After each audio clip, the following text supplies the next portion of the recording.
News Maharashtra K9 आवाज जनतेचा।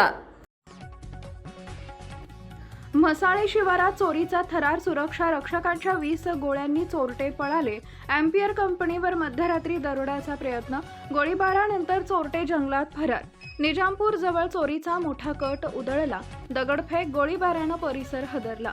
सुरक्षा रक्षकाची धाडसी कामगिरी, 10 ते 12 चोरट्यांचा प्रयत्न हाणून पाडला। निजामपूर पोलीस ठाण्याच्या हद्दीतील म्हसाळे शिवारातील एम्पियर कंपनीत चोरीचा मोठा प्रयत्न, सुरक्षा रक्षकांच्या सतर्कतेमुळे फसल्याची घटना समोर आली आहे। काल पहाटेच्या सुमारास 10 ते 12 अज्ञात चोरट्यांनी कंपनीच्या परिसरात घुसून चोरीचा प्रयत्न केला। या घटनेमुळे परिसरात मोठी खळबळ उडाली। मिळालेल्या माहितीनुसार चोरट्यांनी कंपनीची संरक्षक भिंत पाडून स्टोअर विभागाचे कुलूप तोडत आत प्रवेश केला। त्यानंतर त्यांनी तारेचं बंडल चोरण्याचा प्रयत्न सुरू केला। यावेळी कर्तव्यावर असलेले सुरक्षा रक्षक नानू जाधव यांनी संशयास्पद हालचाली लक्षात घेत चोरट्यांना रोखण्याचा प्रयत्न केला, मात्र चोरट्यांनी रक्षकांवर दगडफेक करत प्रतिकार केला। या दगडफेकीत सुरक्षा रक्षक म्हणून भूषण माळी आणि योगेश बेडसे हे जखमी झाले।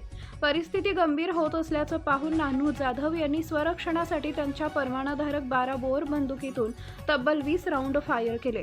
अचानक झालेल्या गोळीबारामुळे चोरट्यांमध्ये घबराट पसरली आणि त्यांनी घटनास्थळावरून जंगलाच्या दिशेने पलायन केले। चोरट्यांनी पळून जाताना अंदाजे 20,000 रुपयाची तारेची चोरी केली असून सुमारे 50 ते 60,000 रुपयांच्या सौर ऊर्जा प्लेट्सचं नुकसान केल्याची माहिती समोर आली आहे। या प्रकरणी सुरक्षा रक्षक नानू जाधव यांच्या फिर्यादीवरून निजामपूर पोलिसात अज्ञात चोरट्यांविरोधात गुन्हा दाखल करण्यात आला आहे। पोलिसांकडून परिसरातील सीसीटीव्ही फुटेजची तपासणी सुरू असून फरार चोरट्यांचा शोध घेण्यात येत आहे। मुख्य संपादक महाराष्ट्रातील महत्त्वाच्या आणि ताज्या बातम्या पाहण्यासाठी आमच्या न्यूज महाराष्ट्र K9 चॅनलला YouTube वर सबस्क्राइब करा आणि बेल आयकॉन प्रेस करा।